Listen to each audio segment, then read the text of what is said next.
এবার নির্বাচন নিয়ে কিছু বলেন ভাইয়া। আসসালামু আলাইকুম। এবার নির্বাচনটা খুব পরিচয় দেন। হ্যাঁ পরিচয়। আমার নাম সারোয়ার হোসেন। আমাকে মহল্লায় সবাই সারোয়ার ভাবে চেনে। তো এবার নির্বাচনটা আমরা খুব সুন্দরভাবে সুষ্ঠুভাবে দিতে পারছি, এটার জন্য আসলে ধন্যবাদ জানাবো। বর্তমানে যে নির্বাচন কমিশনার যা আছে ওরা পরিচালনা খুব সুন্দরভাবে করছে এবং ওদের ম্যানেজমেন্ট খুব ভালো লাগছে আমার কাছে।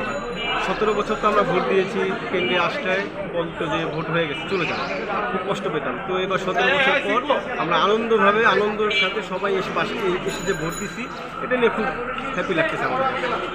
এবার মনে হয় কে আসবে?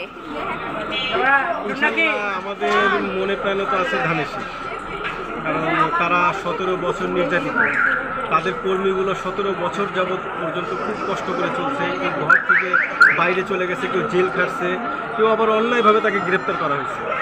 আসলে এটা শুধু বিএনপির পক্ষে বলতেছি না, আরও অন্যান্য যে দলগুলো আছে তারা এমন একটা পর্যায়ে চলে আসছিল যে দেশটাকে একটা বাক স্বাধীনতা তৈরি করছিল আওয়ামী লীগ, সেই বাক স্বাধীনতা থেকে মুক্ত হয়েছে 5 তারিখে আমরা।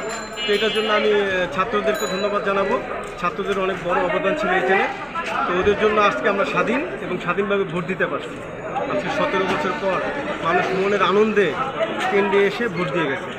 তাদের এই আনন্দ আসলে মনের ভাষায় প্রকাশ করা যাবে না, তারা কত খুশি এবং কত আনন্দ নিয়ে বাসায় চলে গেছে। আমরা কিন্তু এই 17 বছরে পাইনি।